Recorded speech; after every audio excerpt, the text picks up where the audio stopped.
Dans cette partie situation, on va s'intéresser à une notion capitale, la profondeur. Dans tous les sports collectifs, savoir gérer la profondeur va être un gros avantage. Premier point donc, avec un rappel là aussi, un élément qu'on a déjà vu, l'équipe côté caméra a l'opportunité de passer en mode attaque, c'est-à-dire de rejoindre la ligne de service à 3-4 mètres l'un de l'autre pour mettre la pression sur l'équipe adverse. Si l'un des deux décide de monter, l'autre n'a pas le choix et doit suivre. Petit rappel d'un principe simple, 2 joueurs au filet en face de vous, meilleure solution, jouer entre les deux. Gérer la profondeur est souvent aussi une notion de ressenti. Ici, le joueur entouré a le choix, soit rester au fond, soit suivre son partenaire qui est contraint de monter suite à une petite balle. On voit d'ailleurs que le fait qu'il ne soit pas monté entièrement lui a permis de parer au petit lobe de son partenaire. Encore une précision sur cette notion de profondeur, on voit ici que mon partenaire pourrait être lobé, je n'en sais rien encore, donc je fais une sorte de repli préventif. Mon partenaire a réussi à se matcher, donc j'ai la possibilité de repartir vers le filet. Bien évidemment, il y a une exigence physique pendant tout un match à devoir gérer cette profondeur. C'est, on pourrait dire, le coût à payer et c'est valable dans tous les sports collectifs.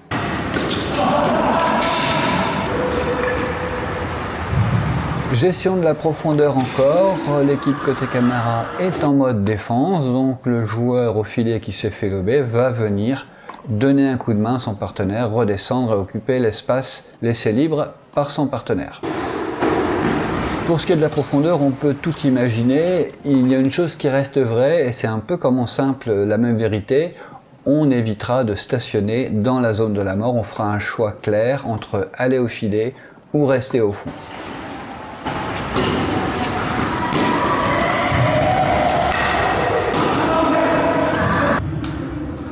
Toujours sur cette notion de profondeur, sur une australienne, je suis sollicité avec une volée qui se trouve être difficile. On voit déjà que le vis-à-vis en face a commencé un petit repli. Volée difficile, comme on l'a vu, qui a failli me prendre à contre-pied, j'ai donc joué sur le joueur le plus éloigné. Maintenant, c'est différent, la volée paraît plus facile et je vais donc très certainement jouer sur le joueur le plus proche qui a continué de se replier. Son repli lui a permis de défendre et il a continué son repli pour une volée, cette fois-ci encore plus facile, où je serais bien inspiré de jouer entre les deux. Situation intéressante ici où le joueur à la volée se retrouve à gérer une petite balle dans les pieds sans puissance. Pour les volleyeurs, il y a en réalité 2 options. Soit jouer très long entre les 2 joueurs pour se donner du temps, soit tenter un coup plus difficile en amorti près du filet. Les 2 joueurs du fond, si on en juge par leur démarrage, ont misé plutôt sur un coup de toucher. Cela peut être lié à la connaissance qu'ils ont du joueur à la volée et de ses habitudes, ou tout simplement de se dire que même si le volleyeur choisit long et entre les deux, ils pourront tout à fait intercepter sans être trop gênés. Quelques petits poids bonus maintenant, l'essuie-glace, un peu la star de la chaîne. Je vous rappelle le principe tout simple, on suit la balle, cette fois-ci on parle du côté latéral et non plus de la profondeur.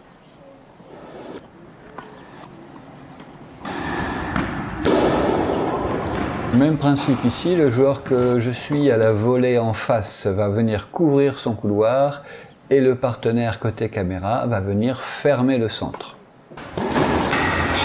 On voit que le joueur de dos à la volée côté caméra n'a pas fermé son couloir. En fait, c'est qu'il a sans doute une idée derrière la tête, en l'occurrence intercepter, quitte à se faire trouer. On voit d'ailleurs que la zone rouge est très grande et peut être très tentante pour le joueur en face qui est d'autant plus sur son coup droit. Un autre avantage de la pratique de l'essuie-glace, c'est qu'au moment de son interception, le joueur de dos ne peut pas jouer entre les 2 joueurs parce qu'en face de lui, le vis-à-vis, en l'occurrence moi, a bien gardé le centre. Il est donc obligé de prendre le risque de partir à l'extérieur. Alors toujours sur cette notion d'essuie-glace, avec les mêmes joueurs dans la même diago, on va voir ici qu'il y a une petite variante. On voit que la zone rouge est plus petite car le joueur de dos est quand même plus près de son couloir. Comme vous avez pu voir, en réalité, il a fait un faux départ, c'est-à-dire qu'il a amorcé comme s'il a intercepté sur sa droite, puis il est revenu à gauche. Le joueur au fond en face en bleu n'a pas mordu à l'hameçon, et on se retrouve dans cette situation où le partenaire de dos au filet n'a pas repris le centre, et donc a ouvert une très très grande zone pour son vis-à-vis en face de lui, ce qui oblige son partenaire à tenter un coup difficile ou alors de recroiser absolument. Partenaire qui a disparu du cadre. Alors effectivement, votre partenaire peut toucher ce couloir, il va falloir qu'il soit très précis et très juste, ce qui ne va pas être possible pendant tout le match, donc je vous conseille moi de garder ces coups-là pour des points chauds, c'est-à-dire des points de jeu, des points de set, et bien sûr une balle de match. Notion qu'il est bon de rappeler régulièrement, quand on est avec son vis-à-vis au filet, on ne le quitte pas des yeux, c'est ça qui va vous permettre de gagner ce petit temps supplémentaire en cas d'interception. Surveiller son vis-à-vis bien sûr, mais aussi en général l'activité de l'adversaire. Là visiblement je suis parti à la pêche, je me désintéresse complètement de la chose. Je vais me réveiller dans un instant, mais voilà, je vais perdre ce petit temps de réaction possible. Heureusement en face, le choix n'a pas été fait de prendre d'assaut le filet. Enfin, dernier point, petit rappel, parce qu'on le voit encore souvent, lorsque vous avez été lobé au filet, pensez à vous baisser, car sinon vous interdisez à votre partenaire de jouer là où il le désire. Toute la zone verte lui est impossible à moins de vous tirer dessus. Il peut éventuellement faire un lob, ce qui est représenté par la zone rouge, mais sinon il est obligé de jouer de l'autre côté. Donc c'est un bon argument au niveau stratégique de vous baisser, et puis sinon il y a tout simplement certains partenaires qui n'hésiteront pas à tirer tout droit, donc ça vous évitera de prendre une balle aussi à l'occasion. Voilà, c'est terminé pour cette partie situation. Je vous dis tout de suite pour la partie commentée de l'entraînement et du match. Match d'entraînement, je suis associé à mon frère et face à nous deux joueurs costauds dont l'association est plus récente mais qui se mettent sérieusement au double.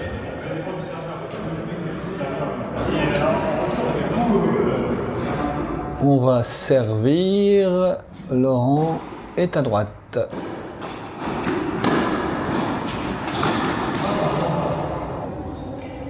Comme d'habitude, vous avez l'habitude maintenant, vous verrez un rectangle rouge qui entoure les images pour les points chauds.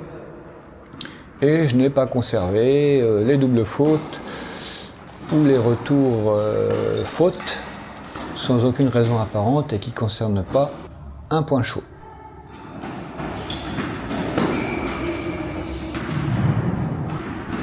Allez, on est devant 1-0. On a fait le break. Très belle intervention, très propre dans les pieds, sans avoir trop mis la dose. Laurent qui est très très gourmand à la volée là, en ce début de match. Et on s'est fait débreaker.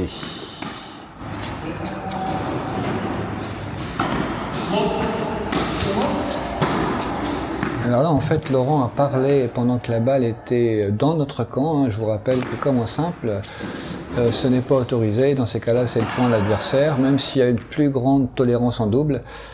Mais il vaut mieux faire en sorte de parler quand la balle est dans votre camp.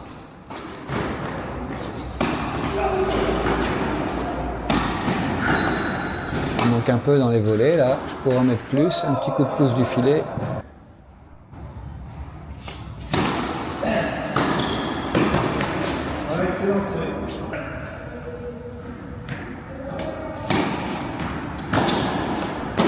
Allez, petit service volé. Je continue à être le seul un peu à faire du service volé. C'est dommage, hein, surtout sur des matchs d'entraînement. Hein. C'est l'occasion de tester ce genre de choses.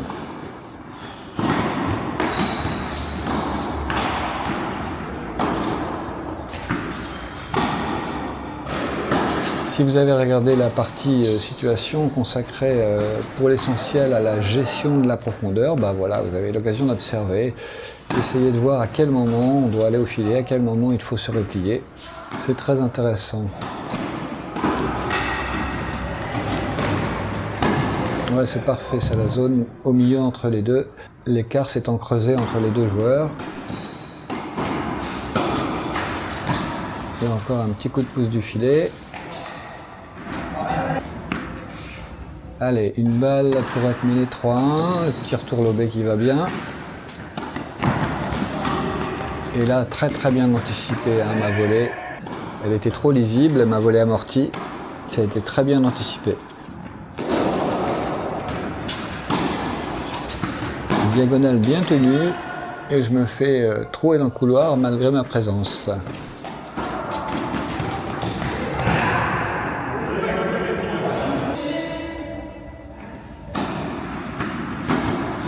Service extérieur, mais le retour est bon, hein.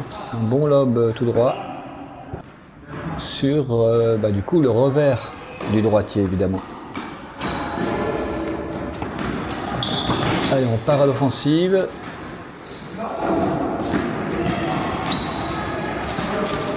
Pas facile ces petites balles toujours dans les pieds, hein. On en a déjà parlé, savoir alterner entre jouer fort et jouer simplement juste, sans forcément mettre à chaque fois des tonnes dans la frappe.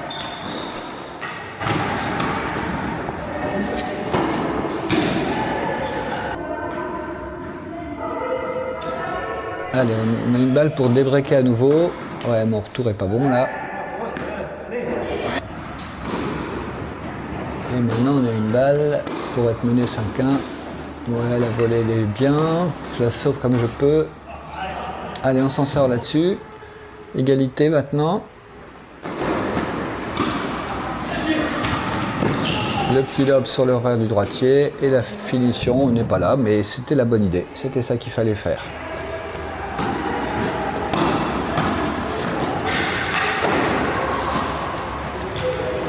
Oh, j'ai bien résisté à l'interception. Mais il y a encore une balle de 5-1 sauvée. Et là, le service sauté, il est parfait.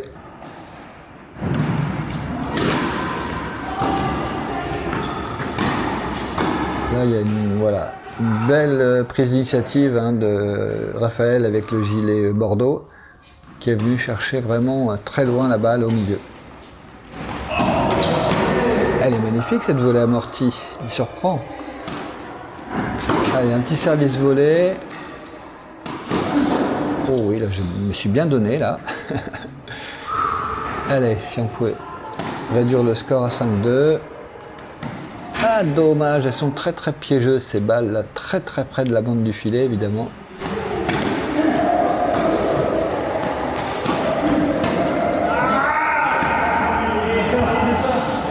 Allez, encore une balle pour revenir à 5-2. Ça va lever, c'est sûr.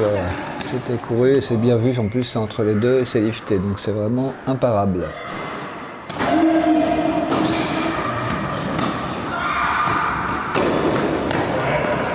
Bien joué.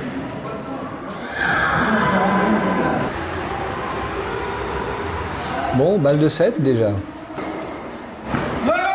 Eh ouais, je la joue faute, mais elle est bonne. Allez, 6-1. Mais rien n'est fait, en double ça peut tourner vite.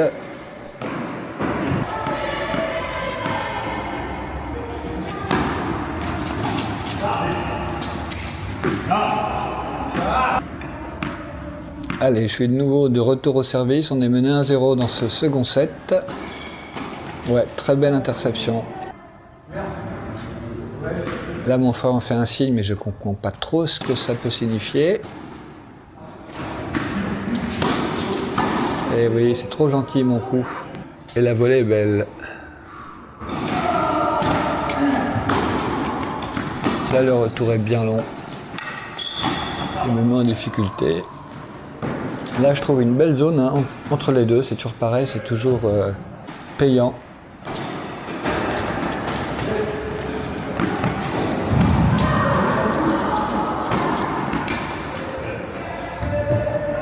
Oui, là il y a un petit point qui se balade, je ne sais pas pourquoi. On a pensé que le jeu était terminé. Mais bon, c'est pas très grave, ce sont des choses qui arrivent.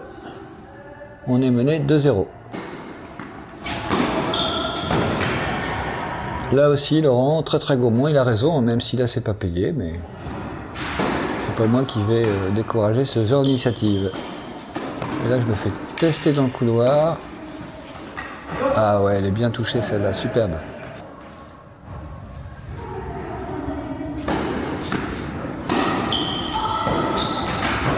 Là, j'ai un peu lâché mon retour en coup droit, c'est bien.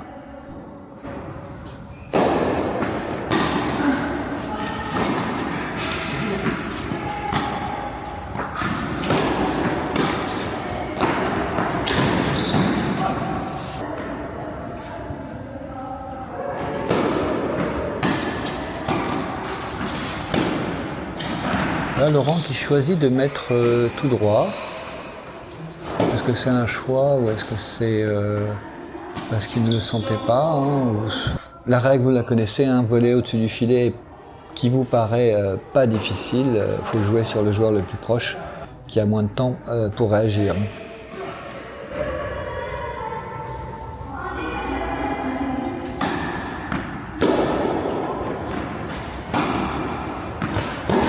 Ça fait les diagonales, ça coulisse. Et là, les fautes un peu forcées de prendre un risque là-dessus.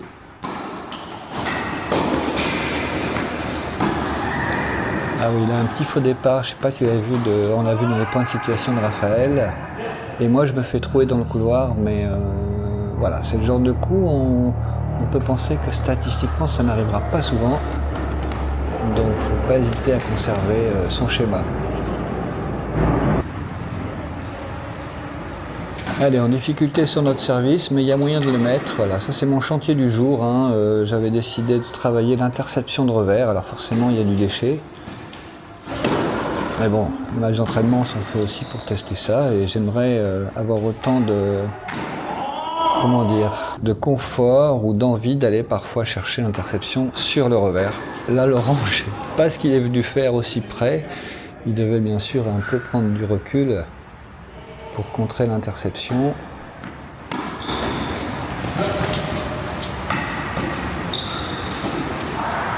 Ouais, ça c'est superbement bien touché. Bien joué Laurent. Allez, une balle de break contre nous. C'est bien vu ça, ce petit retour lobé qui vous évite d'être intercepté. Ouais, ça coulisse bien. Hein. C'est un peu long, mais c'était bien vu quand même. Là encore, hein, je fais mon interception, mais pas décisive. Du coup, on se fait punir, mais bon, voilà. Je suis venu pour travailler ça ce jour-là aussi. Hein. Ça et les services volés. Là, elle est magnifiquement touchée, le retour, il n'y a rien à faire. Allez, une petite double qui nous offre le jeu. On est encore collé au score hein, dans ce deuxième set. Parfait.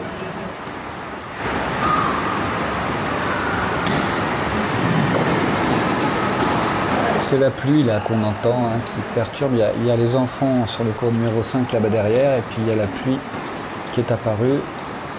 Désolé pour le son qui est peut-être un peu moins agréable.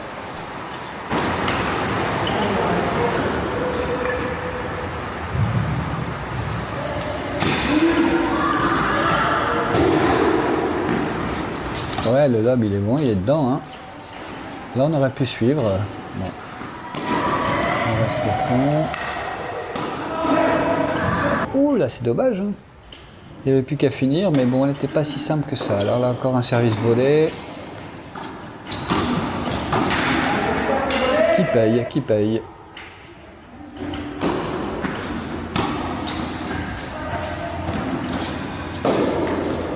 Le retour lobé comme d'hab. Là, une petite volée réflexe. Ah oui, lié.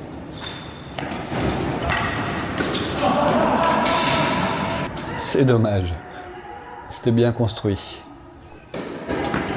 Ah ouais, là je me suis avancé sur la seconde pour lui faire une petite amortie. Hein. Vous savez, j'aime bien en faire 2 ou 3 par match. Et surtout sur cette diagonale-là.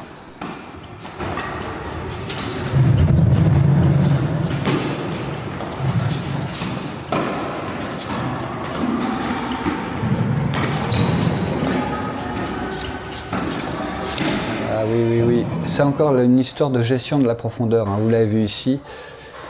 Pas simple toujours de savoir à quelle hauteur se situer. Il y a tout qui revient actuellement. Ouais, là, on se fait punir. Oh, ouais, non. Joli coup réflexe. Pour le coup, là, un repli, payant. Ouais, elle est belle l'interception, là. En revers, précisément, justement. Allez, une balle pour mener 4-3. Un petit service cuillère. Ah ouais, là, je me fais trouver. Rien à dire, rien à faire. Allez, 4-3. On s'accroche. Ah, une australienne. Une vraie australienne, ça a fonctionné. Encore une australienne, une vraie. Pour en fait protéger le revers du droitier. Je les reprenne à 3 fois, mais je fais quand même le point. Et on est à 4 partout maintenant. Ouais, là, je suis embêté sur les retours, hein. C'est pour ça que je demande parfois, n'hésitez pas à le faire. Hein. Quand vous êtes en délicatesse, comme on dit, avec un retour, vous pouvez demander à votre partenaire de rester au fond dans un premier temps. Là, j'ai trouvé un petit peu une solution, c'est-à-dire le chip and charge, c'est-à-dire qu'on vient faire un slice qui nous permet de monter plus vite et de suivre à la volée. Allez, une balle pour être menée 5-4. Ouais, gros service. Ouais, la volée elle est parfaite. Bon, à moi de servir, je continue le service volée, mais là, il a superbement refusé son revers et m'a cloué sur place. Voilà, fin du match. 2-7, 6-1, 6-4. Et puis, bon, comme c'est l'entraînement et que c'est pas été très long, on va dire, on a décidé de faire un super tie-break. C'est toujours intéressant, hein, surtout que les doubles, c'est devenu la règle dans les compétitions, le super tie-break. Donc c'est bien de prendre l'habitude d'en faire.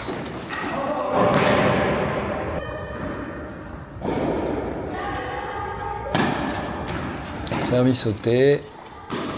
Service sauté, moi je pars pratiquement à chaque fois à l'abordage et là ça payait.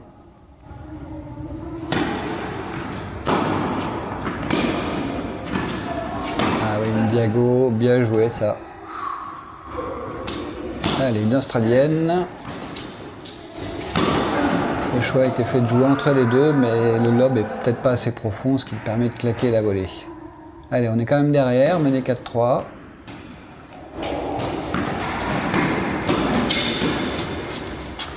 Ouais, très très bien ça. J'ai décidé d'être de plus en plus entreprenant dans ce super tie-break parce qu'on sait que voilà, c'est un exercice compliqué. Donc, là, j'en ai mis pourtant, mais ça revient.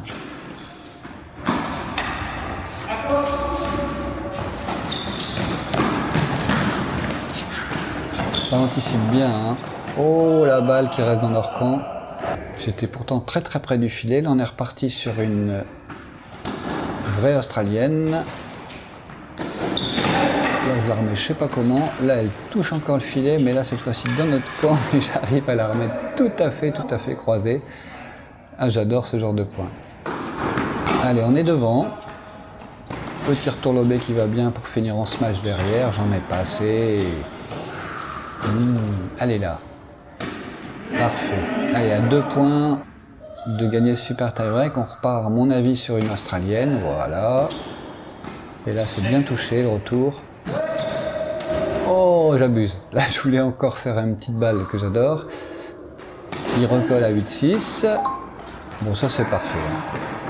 Ça, c'est la solution idéale si vous arrivez à le faire à chaque fois, mais ce qui n'est pas le cas. Hein. Là, on repart à l'abordage.